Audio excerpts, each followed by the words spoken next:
Resumption और completion of meiosis 2 और फिर एम्फीमिक्सिस। ठीक है, तो हम पढ़े थे कि ये जो सेकेंडरी oocyte है it is arrested in metaphase 2 stage of meiosis till sperm entry. ठीक है, तो देखिए जब स्पर्म आता है, फर्स्ट स्पर्म आता है तो कैसे आएगा, कोरोना रेडिएटा को तोड़ते हुए, जोना पेलोसिडा को तोड़ते हुए पेरीविटलाइन स्पेस में आएगा, फिर यहाँ पर प्लाज्मा मेम्ब्रेन से क्या करेगा, बाइंड करेगा और फ्यूज करेगा। और फ्यूज करने के बाद क्या करता है, ये जो देख रहे हैं ना, ये अपना प्रोन्यूक्लियाई अंदर साइटोप्लाज्म में आ गया, ऊप्लाज्म में ऑफ सेकेंडरी oocyte। ठीक है, ये जब आता है, ठीक है, तो होता क्या है कि एक स्पर्म स्पेसिफिक प्रोटीन होता है, उसको कहते हैं फॉस्फोलाइपेज सी जीटा। तो फॉस्फोलाइपेज सी, ठीक है, वो क्या करता है, ये जो सेकेंडरी oocyte जो है ना, ये मेम्ब्रेन, उसमें एक होता है PIP2, इसको कहते हैं फॉस्फेटिडाइल इनोसिटॉल 4,5 बिसफॉस्फेट। ठीक है, ये होता है, और उसको तोड़ देता है DAG डैग में, जिसको कहते हैं डाइएसाइल ग्लिसरॉल, एंड IP3 में इनोसिटॉल 1,4,5 ट्राइफॉस्फेट में। ठीक है, इसमें तोड़ दिया। अब देखिए डैग और IP3 दोनों क्या है, सेकेंडरी मैसेंजर कहलाते हैं। ठीक है, कोऑर्डिनेशन चैप्टर में देखे थे हार्मोन में। ठीक है, तो DAG and IP3 are secondary messenger, और ये IP3 जो होता है इनोसिटॉल ट्राइफॉस्फेट का जनरेशन जो हुआ है, वो क्या कर रहा है, वो देखेंगे कि एंडोप्लाज्मिक रेटिकुलम है ना, उसके लिए रिसेप्टर होता है कहाँ पर, यहाँ पर। तो IP3 के लिए रिसेप्टर होते हैं एंडोप्लाज्मिक रेटिकुलम पर।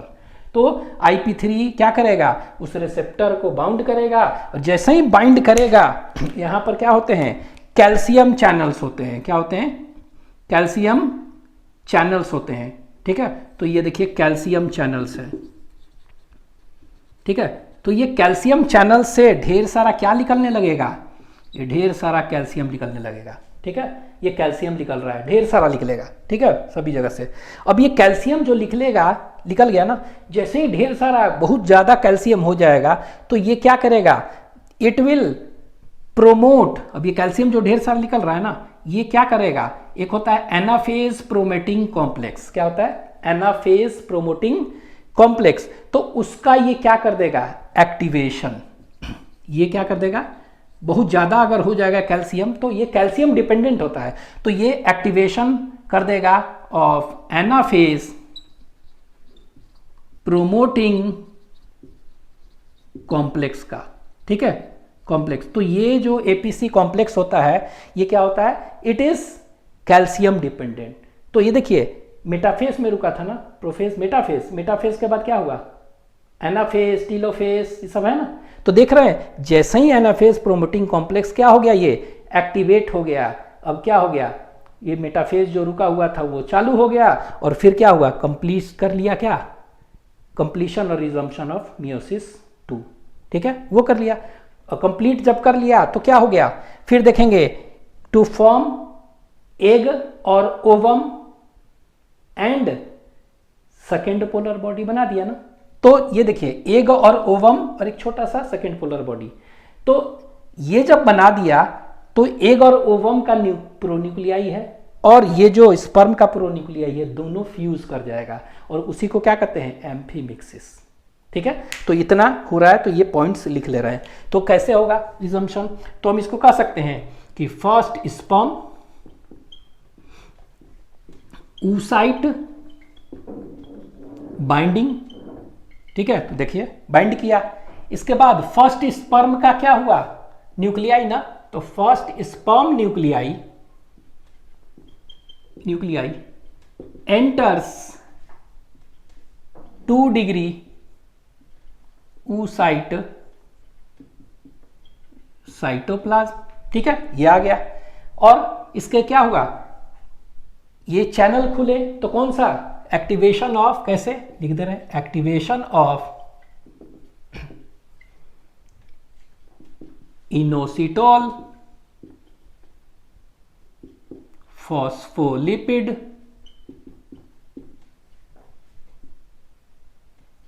सेल सिग्नलिंग पाथवे इन कहां पर, इन 2 डिग्री oocyte। ठीक है, इसी को क्या कर सकते हैं, generation of IP3, generation of IP3 से। ठीक है, तो बस आप ये याद रखिएगा, activation of inositol phospholipid cell signalling pathway हो रहा है। उसके चलते ये गेटेड चैनल्स खुले और फिर धीरे धीरे क्या हुआ, कैल्शियम निकलने लगा, कैल्शियम का इनफ्लक्स हुआ फ्रॉम स्मूथ एंडोप्लाज्मिक रेटिकुलम से। ठीक है, तो ये क्या हो गया, कह सकते हैं साइटोसोलिक कैल्शियम इन 2 डिग्री oocyte इंक्रीजेस, बढ़ गया। ठीक है, बढ़ गया, और ये बढ़ गया तो क्या हुआ, यहां पर कह सकते हैं ये एक्टिवेशन हुआ ना, तो ये जब हुआ ना, बढ़ गया, तो इसको कहेंगे कि एक phenomena activation of secondary oocyte हो गया।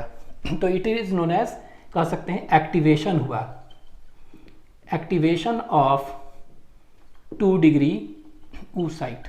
ठीक है, एक्टिवेशन हुआ 2 डिग्री oocyte, कहने का मतलब क्या हो सकता है, इसको कह सकते हैं कैल्शियम ये क्या करेगा, मतलब एपीसी कॉम्प्लेक्स जो है एक्टिवेट हुआ ना, तो यहां पर कह सकते हैं कि calcium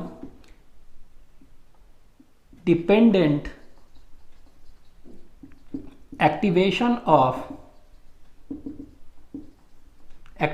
of anaphase promoting complex. ठीक है, तो जैसे ही ये साइटोसोलिक कैल्शियम बढ़ा, ये क्या कर दिया, ये एक्चुअली में यही ट्रिगर कर रहा है ना, ये क्या ट्रिगर कर दिया, ये ट्रिगर कर दिया calcium dependent activation of APC. मतलब क्या हुआ, एक्टिवेशन ऑफ 2 डिग्री oocyte हो गया, और जैसे ही एक्टिवेशन ऑफ 2 डिग्री oocyte हुआ, एक भी कह सकते हैं आप टर्म। ठीक है, ये हुआ, तो अब क्या हो गया, एक्टिवेशन हुआ, तो देयर इज अ कंप्लीशन। तो लिख लेते हैं एक line, finally there is a completion of meiosis 2 to form egg और ओवम और ऊटिड। ठीक है, ये बना दिया। अब ये बना दिया तो एग और ओवम और ऊटिड का जो न्यूक्लियस है प्रोन्यूक्लियाई, और इसका जो न्यूक्लियाई प्रोन्यूक्लियाई दोनों फ्यूज कर जाएगा ना, तो it will known as amphimixis, और ये एम्फीमिक्सिस। ठीक है, तो लास्ट स्टेप में क्या हो गया, एम्फीमिक्सिस हो गया। तो ये स्टेप्स हैं, तो थोड़ा ध्यान दीजिएगा, इस तरह से होता है। ठीक है, लिख लीजिए।